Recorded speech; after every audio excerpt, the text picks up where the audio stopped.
आप किसी से शिव की बात करिएगा और शिव तक उसको पहुंचाइएगा तो उसको पहुंचाने में आप भी पहुंचिएगा।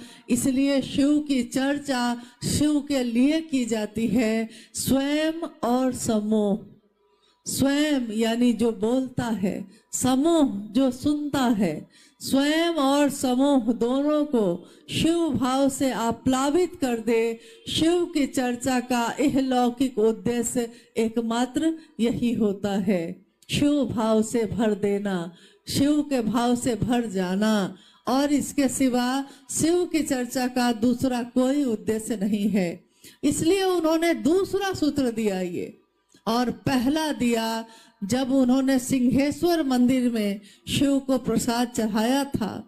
जब लोगों ने उनको कहा कि आपके घर में प्रसाद चढ़ता है, क्या पता प्रेत खाते होंगे, अगर आप सिंहेश्वर मंदिर में प्रसाद चढ़ाइएगा तो मैं समझूंगा कि महादेव आपका प्रसाद खाते हैं। उस पे साहब श्री ने जवाब दिया था, उन्होंने कहा कि क्या सिंहेश्वर मंदिर में प्रेत नहीं आएंगे? तो लोगों ने कहा कि नहीं, सिंहेश्वर मंदिर जो मधेपुरा में है, सिंहेश्वर मंदिर ऋषि श्रृंगी के द्वारा स्थापित है और उसमें ऊर्जा का चक्र स्थापित है, उसमें कोई भी नकारात्मक ऊर्जा प्रवेश नहीं कर सकती। इसलिए अगर आपने वहां प्रसाद खिला दिया तो मैं समझूंगा कि सचमुच में शिव प्रसाद ग्रहण करते हैं। साहब मां नीलमानंद जी को लेकर उस प्रांगण में पहुंचते हैं।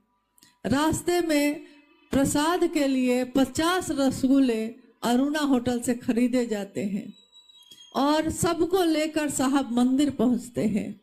रास्ते भर साहब सोच रहे हैं, मैंने तो जितने मंत्र थे सब छोड़ दिया, महादेव को अपना माना तो सारे कर्म कांड छोड़ दिए, अब मैं क्या करूंगा? महादेव प्रसाद कैसे खाते हैं ये तो मुझको पता ही नहीं है, परंतु ये मेरा अनुभूत सत्य है। लोगों को ये झूठ लगता है, सत्य है कि मैं प्रसाद चढ़ाता हूँ, प्रसाद ग्रहण हो जाता है, परंतु न जाने अब क्या होगा। सिंहेश्वर मंदिर में महादेव प्रसाद खाएंगे या नहीं खाएंगे? और वो प्रसाद लेकर सिंहेश्वर मंदिर पहुंचते हैं। चारों तरफ पंडित पुरोहित की भीड़ है, आसपास के लोग भी जुट गए हैं, कार्यालय के पदाधिकारी कर्मीगण भी साथ में गए हैं। सबके बीच प्रसाद को, रसगुल्ले को थाली में सजाया जाता है। 50 रसगुल्ले गिने गए। कितने रसगुल्ले हैं? तो प्रसाद क्या है? 50। यानी कि परीक्षा की घड़ी थी तो परीक्षा करी ली जा रही थी कि क्या पता ये कुछ करते होंगे, क्या पता कुछ तंत्र मंत्र यंत्र का प्रयोग करते होंगे। रसगुल्ले रख दिए गए शिवलिंग के दाहिने तरफ और दरवाजों को बंद कर दिया गया। जब तक रसगुल्ले रखे गए, दरवाजे बंद हुए, तब तक रोशनी थी, बिजली थी।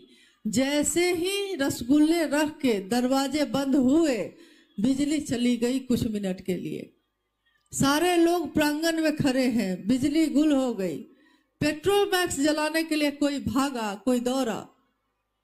जब तक पेट्रोमैक्स आया, बिजली फिर आ गई और दरवाजे की दरार में से लोगों ने देखा कि थाली जो शिवलिंग के दाहिने तरफ थी, अब वो थाली दाहिने तरफ नहीं थी, पूरी की पूरी थाली शिवलिंग के बाईं तरफ थी। और जब दरवाजा खोला गया तो 50 रसगुल्ले में से 15 रसगुल्ले गायब थे ही नहीं थाली में। 35 रसगुल्ले बचे हुए थे। लगता था कि किसी ने ब्लेड से काटकर बराबर बराबर भाग में कर दिया है। पूरे रसगुल्ले 2 भाग में बटे हुए 35 रसगुल्लों के 2 भाग हो गए तो 70 पीस। यानी कि ये सबके बीच जब हुआ, उससे पहले साहब ने बाद में मां नीलमानंद जी से कहा कि मैं जब प्रसाद चढ़ाने जा रहा था तो मैंने महादेव से कहा था, इतना ही भर कहा था कि बुढ़ाऊ इज्जत रखिया, बुढ़ाऊ यानी मेरे महादेव को मैंने कहा। मैं अपने महादेव को महादेव भी कहता हूँ, बॉस भी कहता हूँ, बुढ़ाऊ भी कहता हूँ। मेरी मर्जी, मेरा है वो महादेव, मेरी जो मर्जी होगा सो कहता हूँ। लेकिन उस समय मैंने कहा, मुझको लगा कि जैसे मेरे माथे की पगड़ी गिर जाएगी। अगर आज महादेव ने प्रसाद ग्रहण ना किया तो दुनिया मुझको झूठा समझेगी और कोई विश्वास नहीं करेगा कि महादेव गुरु है भी कि नहीं, क्या ये सच बोलते हैं। तो साहब ने कहा कि जब शिष्य की परीक्षा की घड़ी आती है तो वो पूरी तरह महादेव की, अपने गुरु की दया के आश्रय में हो जाता है। और दया के आश्रय में जाकर मैंने महादेव से ये कहा, बुढ़ाऊ इज्जत रखी है। महादेव ने मेरी इज्जत रखी, शिव ने मेरी इज्जत रखी और सबके सामने ये साबित हुआ कि भाव से अगर चढ़ाए जाए तो लौकिक चीज, भौतिक चीज भी महादेव ग्रहण करते हैं। महादेव को शरीर नहीं कि वो प्रसाद खाएंगे, परंतु वो भाव ग्रहण करते हैं। इसलिए भाव से चढ़ाई हुई चादर भी ग्रहण कर लेते हैं, भाव से चढ़ाए हुए प्रसाद को भी ग्रहण करते हैं। और भाव भी अगर चढ़ा दिया जाए तो मनुष्य के मन का, उसके हृदय का भाव भी वो स्वीकार करते हैं। इसी को साहब ने पहला सूत्र बनाया। उन्होंने कहा, महादेव की दया हो तो किम न सिद्धते भूतले, महादेव की दया हो तो क्या नहीं हो सकता। इन तीनों सूत्रों का निरूपण करके उन्होंने जनमानस को दिया, लोगों को दिया। उन्होंने कहा कि आपके भी गुरु शिव हो सकते हैं, मेरे गुरु शिव हैं, तुम्हारे भी हो सकते हैं। शिव को अपना गुरु बनाओ और दूसरों से भी ये बात कहो। अक्सर हम कहते हैं कि मैं तो शिव का शिष्य हो ही गया, तो मैं दूसरे से कहने क्यों जाऊं, क्यों ये जरूरत है कि मैं दूसरे से ये बात जाके कहूं। एक कहानी है, एक घटना है कि एक बार एक गुरुकुल में एक गुरु हुए, उनके बहुत सारे शिष्य हुए। गुरु जब वृद्ध होने लगे, गुरु जब बूढ़े होने लगे, तो उन्होंने सोचा कि मैं अपना उत्तराधिकारी किसी को बना देता हूँ, मेरे बाद भी ये परंपरा चलनी चाहिए। क्योंकि जब कोई गुरु शरीरधारी होता है तो उसके उत्तराधिकारी होते हैं। हमारे गुरु शरीर में है ही नहीं, तो इसमें शिव की शिष्यता में इसीलिए कोई उत्तराधिकारी नहीं। शिव है, शिव थे, शिव रहेंगे। तो जब शिव खुद है तो इसका कोई अगुआ नहीं होगा, कोई उत्तराधिकारी नहीं होगा। परंतु जब कोई शरीरधारी होता है तो उसमें होता है। उस गुरु के आश्रम में भी ये बात हुई। गुरु ने शिष्यों की परीक्षा लेनी शुरू की। धीरे धीरे करते करते करते करते 2 शिष्य ऐसे हुए जो सारी परीक्षाओं को उत्तीर्ण करके आगे बढ़ गए। गुरु ने सोचा कि अब मैं क्या करूं, अब तो ये 2 शिष्य बच गए, अब ये 2 शिष्य में से किसी एक को चुनना है, तो कैसे चुनूंगा। उन्होंने चुनने के लिए एक प्रयोग किया। गुरु ने गेहूं के दाने पोटली में बांधकर 2 पोटली बांधी, दोनों शिष्यों को बुलाया और दोनों को दे दिया। कहा कि मैं कुछ दिनों के लिए भ्रमण पे जा रहा हूँ, जब लौटूंगा तो ये जो मैंने तुमको गेहूं की बालियां दी हैं, गेहूं के दाने दिए हैं, ये मुझको जैसा मैं दे के जा रहा हूँ वैसा ही वापस चाहिए। कह के गुरु चले गए। दोनों शिष्यों ने सोचा कि गुरु ने दिया है, गुरु की दी हुई चीज सर्वोत्तम होती है। तो उन्होंने क्या किया कि गेहूं के दाने की बाली जो थी, दाने जो थे, एक पोटली, एक शिष्य ने एक पोटली जाकर अपनी अलमारी में सुरक्षित करके बंद कर दिया, ताले लगा दिए उस पे। कहा कि गुरु की दी हुई चीज है, बेशकीमती है, ऐसा ना कहीं कोई ले ले, ऐसा ना कहीं इधर उधर गिर जाए। तो उसने बड़ा सुरक्षित करके रख दिया उसको। दूसरे शिष्य ने सोचा गुरु ने दिया है गुरु शिष्य को जो देता है दूसरों में बांटना चाहिए। गुरु ने दिया है, रख दूंगा, खराब हो जाएगा, सड़ जाएगा, इसलिए क्यों नहीं आश्रम के खेतों में मैं इसको कोराई करके क्यारियां बनाकर इन गेहूं के दानों को लगा दूं। तो गुरु के आने में तो अभी बहुत समय है, ऐसे रखूंगा तो गेहूं के दाने सड़ जाएंगे, खराब हो जाएंगे। तो उसने उस पोटली के जिसमें दाने थे गेहूं के, पोटली निकाली, पीछे खेत में क्यारियां बनाई, गेहूं के दाने को छीटा और सिंचित किया पानी से।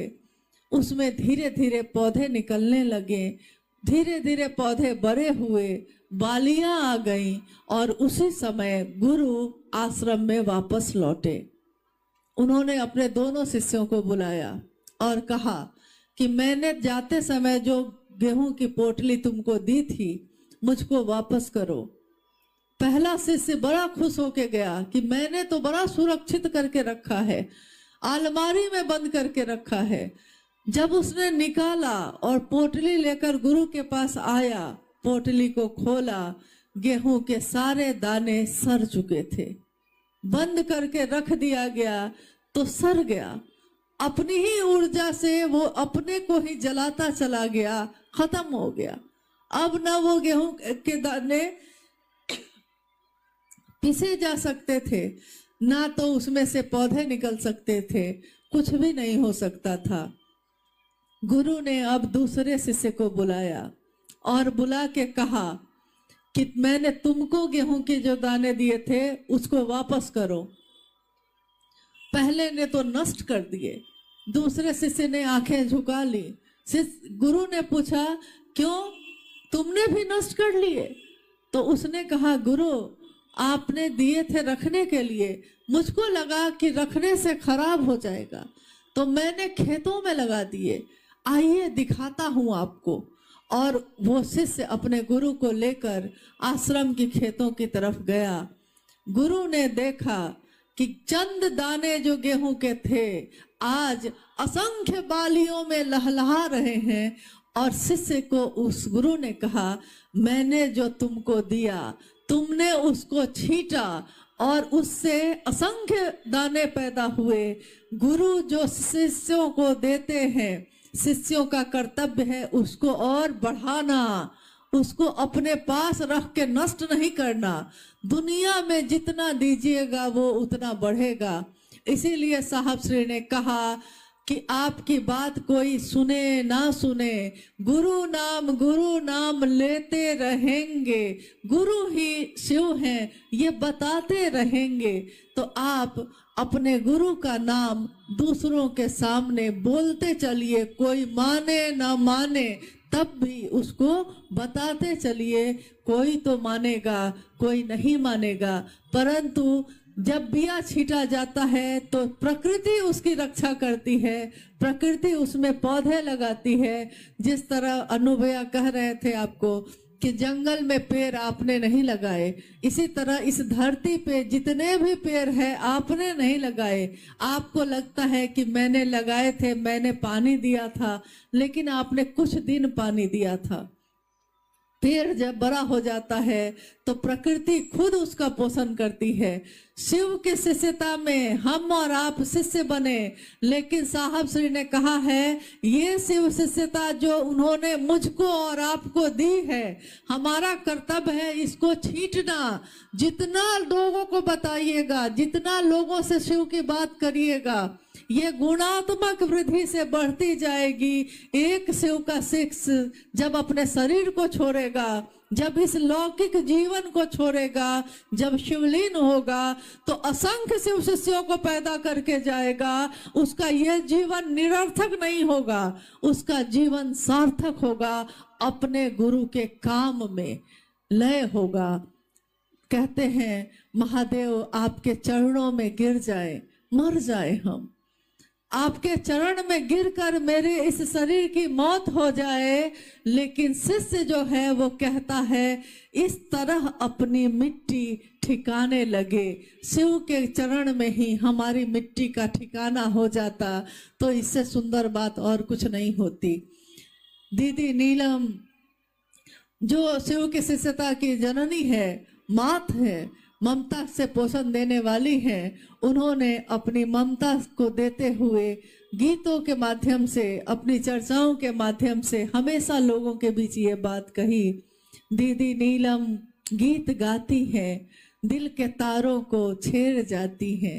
यूं शिष्यों के फूल यहाँ खिलते हैं, यूं दया गुरु की रंग लाती है।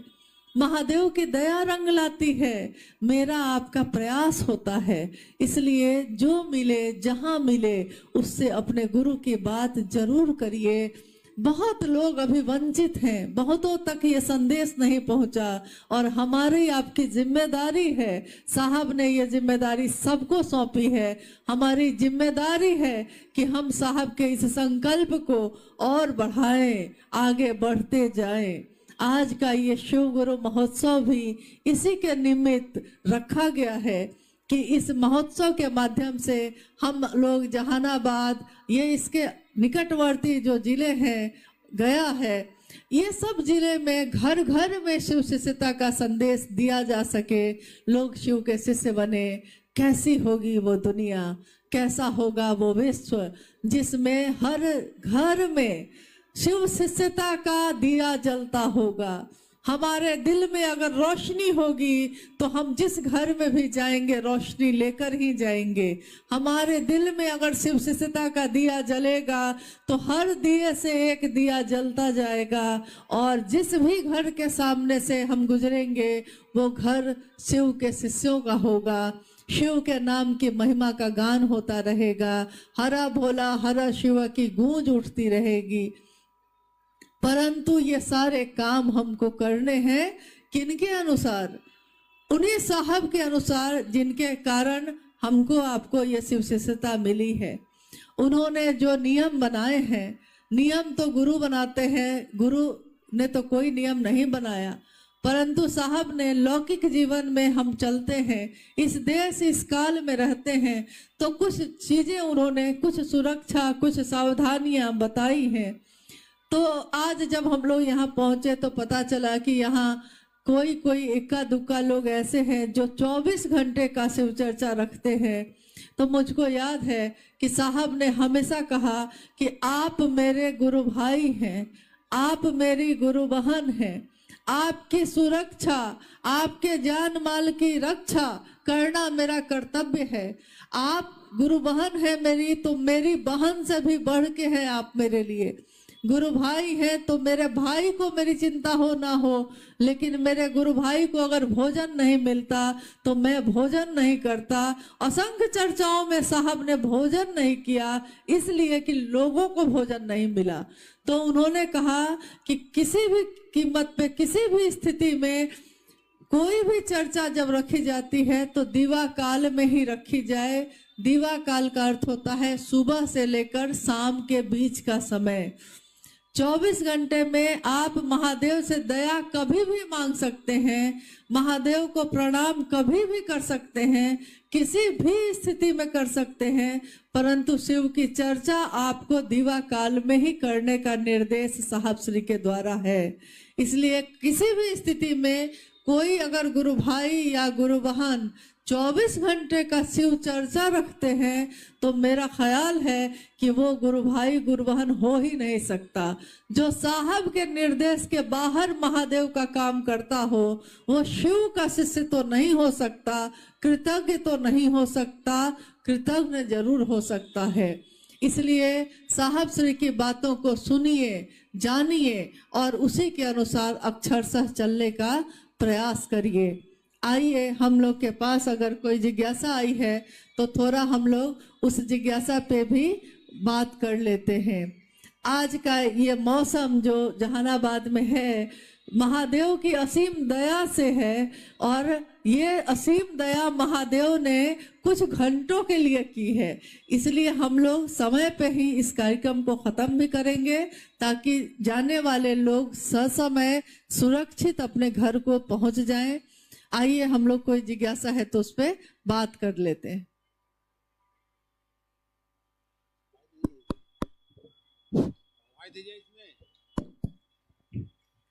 जिज्ञासा है, शिव अपने शिष्य को श्रेष्ठतम पक्ष का उजागर करते हैं कैसे? ये वाक्य थोड़ा गलत लिखा हुआ है। ये शिष्यानुभूति की पंक्ति है। शिष्यानुभूति साहब श्री के द्वारा सन 1990 में लिखी गई। शिष्यानुभूति में उन्होंने लिखा कि शिव अपने शिष्य के सर्वोत्तम पक्ष को उजागर करते हैं। जिज्ञासा है कैसे? कोई गुरु अपने शिष्य के सर्वोत्तम पक्ष को उजागर करता है। जैसे हम अपने बच्चे को पढ़ने के लिए भेजते हैं मास्टर साहब के पास, शिक्षक के पास। जब भेजते हैं तो वो मास्टर, वो शिक्षक कुछ दिन पढ़ाने के बाद आपको बताता है कि दीदी आपका बच्चा जो है वो उसका गणित बहुत अच्छा है, आप ना इसको गणित साइंस लेकर पढ़ाइए, इसका गणित बहुत अच्छा है, इंजीनियर बन सकता है। कोई कहता है इसका जीव विज्ञान अच्छा है, ये डॉक्टर बन सकता है। कोई कहता है इसकी भाषा बड़ी अच्छी है, प्रोफेसर बन सकता है। यानी अगर कोई शिक्षक होता है तो वो अपने शिष्य के अंदर के गुण को पहचान कर और उसको सामने लाता है। जब गुरु शिव होंगे और शिष्य एक जीवात्मा होगी, एक मनुष्य होगा, तो गुरु अपने शिष्य यानी उस जीवात्मा के सर्वोत्तम पक्ष को उजागर करेंगे। जब आपसे कोई पूछता है आप कौन हैं, तो आप कहते हैं मैं मास्टर हूं, मैं किसान हूं, मैं डॉक्टर हूं। आप ये कहते हैं कि मैं दुकान चलाता हूं, दुकानदार हूं। परंतु साहब से जब आवाज ने पूछा था तो उन्होंने कहा था मैं शिव का शिष्य हूं। उस समय वो डिप्टी कलेक्टर थे। साहब ने कहा गुरु जब पूछते हैं, शिव जब गुरु हैं और तब वो पूछते हैं, तो शिष्य के सर्वोत्तम पक्ष यानी कि उसका जीव से शिव हो जाना एक जीव का सर्वोत्तम पक्ष होता है। और देखिए हमारे आपके अंदर ये हुआ है। जो वाह परिवर्तन है उसको लोग देख पाते हैं इन आंखों से। जो अंतर का परिवर्तन है, अंदर का परिवर्तन है, वो इन आंखों से दिखाई तो नहीं देता, परंतु अनुभूत किया जाता है। अंदर का परिवर्तन यानी हमारा मन बदल गया। जो मन दूसरों के लिए नफरत से भरा होता था अब करुणा से भरा है। जिस मन में पहले दूसरों के लिए पीड़ा देने का भाव था अब सुख देने का भाव है।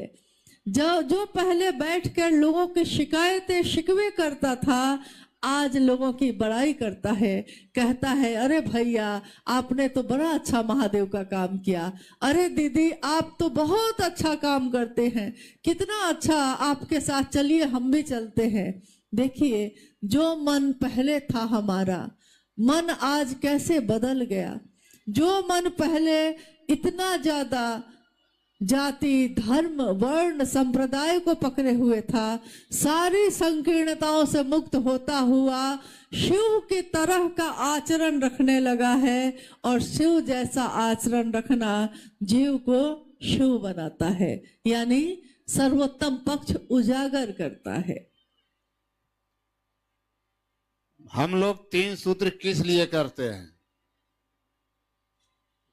हम लोग 3 सूत्र क्यों करते हैं? क्योंकि कोई शिव का शिष्य होगा तो वो शिव से दया ही मांगेगा। गुरु है तो प्रणाम तो करेगा ही करेगा। और जिस भाव से आप भर जाते हैं, देखिएगा कि बाल्टी में अगर पानी भरिए तो पानी जितना बाल्टी है पानी उतना तो भर जाता है। उसके बाद भी अगर पानी उसमें डाला जाएगा तो बाहर निकलेगा कि नहीं? बाहर निकलता है। तो जब शिव भाव मेरे मन में भरने लगता है और वो भाव अब इतना भर जाता है, इतना भर जाता है कि हमको लगता है कि हम किसी से तो कहें कि शिव गुरु हैं, तो हम दूसरों से शिव की चर्चा करने लगते हैं, दूसरों की चर्चा को सुनने लगते हैं। तो देखिए कोई अगर शिव से होगा तो वो तीनों काम करेगा ही करेगा, चाहे कोई उसको तीनों सूत्र बताए या नहीं बताए, परंतु वो तीनों सूत्र करेगा ही करेगा। इधर दीदी से हम पूछना चाहते हैं कि पहले से हम राम मंत्र लिए हुए थे, तो हम शिव को गुरु बना सकते हैं या नहीं? प्रभार रंजन जिज्ञासा है कि पहले से मैंने राम का मंत्र ले लिया है, तो मैं शिव को गुरु बना सकता हूं कि नहीं? रामेश्वरम एक जगह है, कहानी है, घटना है कि भगवान राम ने शिव की शिवलिंग की पूजा की थी, इसीलिए वहां पे रामेश्वरम की स्थापना है। तो शिव जब गुरु हैं, तो आपने चाहे किसी का भी मंत्र लिया हो, परंतु आप शिव को गुरु बना सकते हैं। चाहे आपने शरीरधारी लोगों का मंत्र लिया हो या आपने किसी भगवान का मंत्र लिया हो, उसके बावजूद आप देवों के देव महादेव, ईश्वरों के भी ईश्वर महेश्वर शिव को अपना गुरु बना सकते हैं। इसके लिए कोई बाध्यता नहीं है, आप बिल्कुल महादेव को अपना गुरु बना सकते हैं। जिज्ञासा है कि जहानाबाद में और गया जिला में 24 घंटा के शिव चर्चा रखते हैं, क्या होना चाहिए? देखिए, इस जिज्ञासा पे तो मैंने अभी उत्तर दिया है, क्योंकि गया और जहानाबाद में कहीं इक्का दुक्का जगह पे कोई व्यक्ति हैं जो 24 घंटे की चर्चा रखते हैं, उनके बारे में जिज्ञासा आई है। तो मैंने अभी पहले आपसे कहा भी है कि कभी भी शिव की चर्चा, साप्ताहिक चर्चा 2 से 3 घंटा, बहुत से बहुत, अमूमन 2 घंटे की ही होती है, बहुत हो गया तो 3 घंटा, इस वो भी दिवा काल में, जब रोशनी हो, अंधेरा होने से पहले सभी तरह की चर्चाएं समाप्त कर दी जाती हैं, ताकि लोग ससमय घर पे पहुंच सकें। जिज्ञासाएं बहुत है, परंतु समय का अभाव भी है, और समय ये कह रहा है कि जिस तरह मैंने अभी दूसरे के लिए ये कहा है, मेरा अनुशासन भी, मेरे गुरु का अनुशासन, मेरे साहब दीदी का अनुशासन ये कहता है कि आज का ये शिव गुरु महोत्सव अब समापन करना चाहिए, ताकि लोग सही समय पे अपने घर पहुंच सके। ठंड का मौसम है, महागुरु महादेव की असीम दया से आज का ये शिव गुरु महोत्सव जो आज सबने अथक परिश्रम से आयोजित किया है, महेश्वर शिव का संदेश देने के लिए ही किया गया है। और बहुत सारे नाम की घोषणा आई होगी,